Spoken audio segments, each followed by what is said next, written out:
What happens when one superpower reaches across the globe and kidnaps a sitting head of state?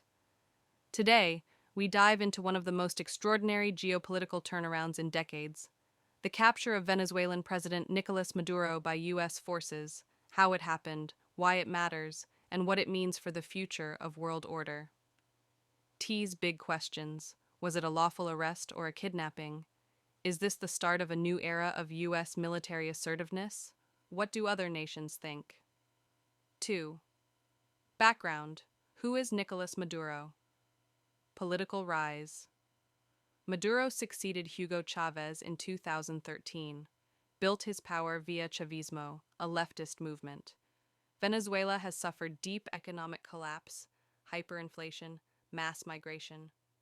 Accusations and indictments U.S. alleges Maduro's involvement in drug trafficking and narco-terrorism, leveling federal charges. Venezuela called those charges politically motivated. Kidnapping allegations versus arrest claims. Venezuelan government calls his capture a kidnapping and violation of sovereignty. U.S. says it's a legitimate arrest based on indictments.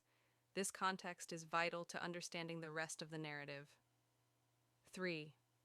What actually happened? Step-by-step U.S. military operation. Major U.S. military operation struck in Caracas. Maduro and his wife were detained and transported to New York. Casualties and local impact: significant casualties including Venezuelan, Cuban security forces, and civilians during the operation. Trump administration's justification: U.S. claims action part of combating narco-terrorism and restoring democracy. This unprecedented event, U.S. military taking a sitting foreign president into custody, hasn't happened since the Cold War. 4. U.S.-Venezuela relations, a historical arc roots long history of diplomatic tensions. Venezuela nationalized oil industries. U.S. imposed sanctions.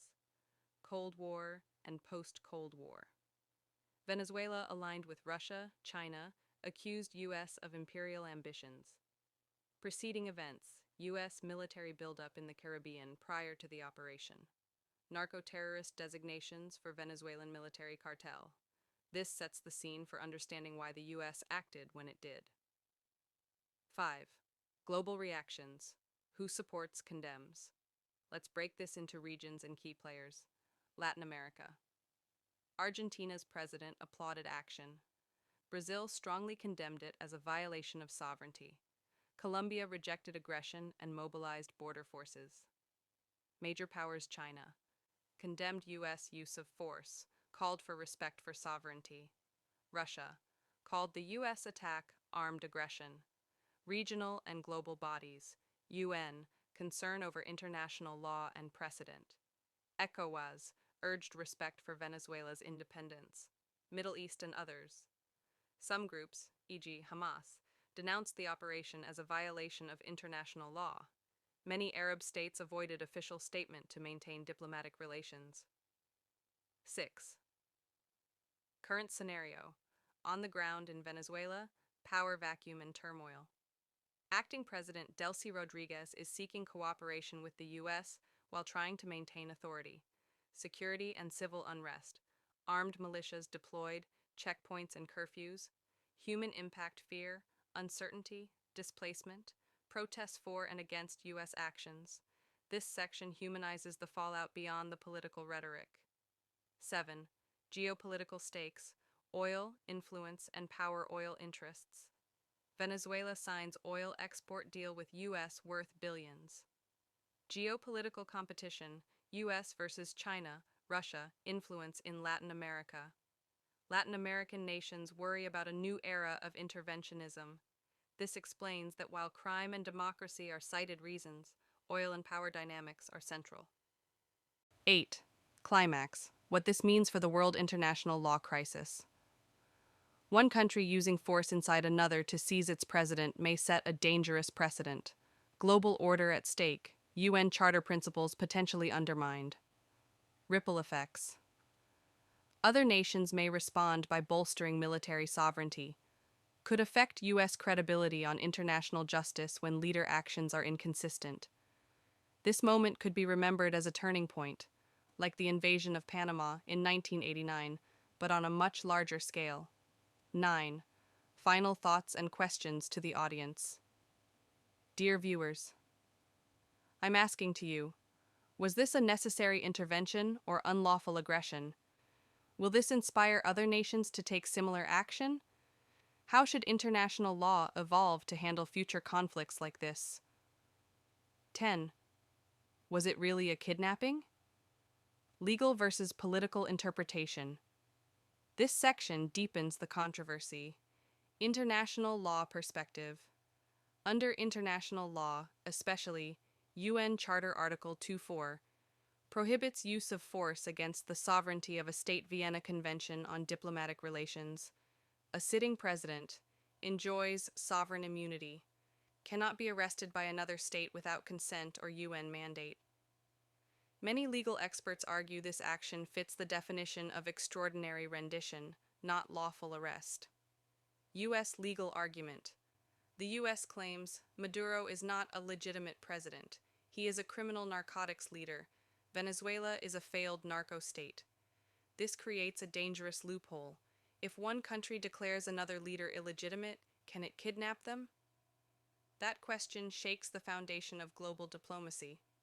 11. Intelligence and CIA role, planned for years. Long-term surveillance. Maduro reportedly tracked for years intelligence gathered through defectors, signal interception, satellite surveillance, financial monitoring, failed attempts. Before past coup attempts, 2019 Juan Guaido episode, economic pressure failed to remove Maduro sanctions caused suffering but not regime collapse. This operation suggests the U.S. abandoned regime change by sanctions and chose force. Covert support inside Venezuela. Allegations of military insiders cooperating intelligence leaks, local betrayal. This raises a haunting question. Did Maduro fall because of U.S. power or internal decay? 12. Media war, two versions of reality. Western media narrative. Criminal dictator captured, justice served, democracy restored, global South narrative, imperial kidnapping, neo-colonial aggression, violation of sovereignty, social media battlefield. TikTok, X, Twitter, YouTube flooded with AI-generated clips, fake speeches, deepfakes of Maduro propaganda memes. Truth became the first casualty, even before civilians. 13. Proxy war risk. Will Venezuela become the next Ukraine? Russia and China's strategic dilemma. They may not fight directly, but they can fund resistance groups, supply weapons, covertly destabilize U.S. interests elsewhere.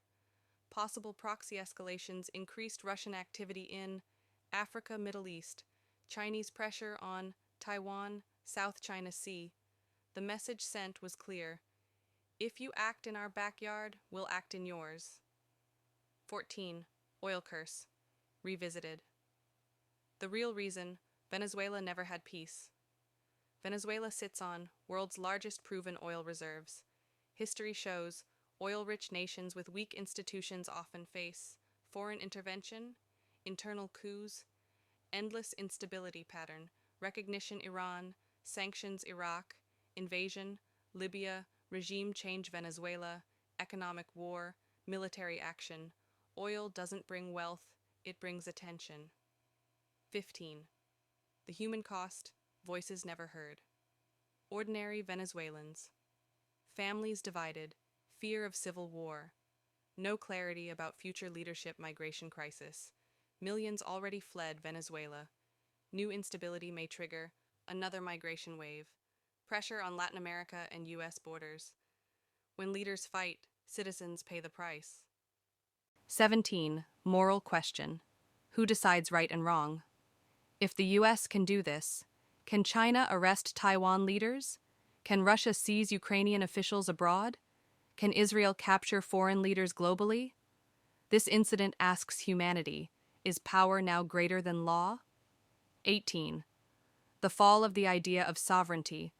Once, borders were sacred, leaders were untouchable.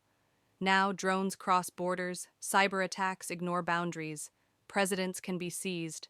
We are entering an era where no one is truly sovereign. 19. Final climax. A world at a crossroads. This was not just about Maduro. This was about who controls the global system, whether laws protect the weak, whether might has replaced right. History will not ask whether Maduro was good or bad. It will ask whether the world allowed this moment to redefine power. 20. Powerful ending statement for narration. Today it is Venezuela. Tomorrow it could be any nation. And someday it may even be the ones who believe they are untouchable. Like if you believe international law must apply equally, comment kidnapping or justice. Subscribe for deep geopolitics, not surface headlines.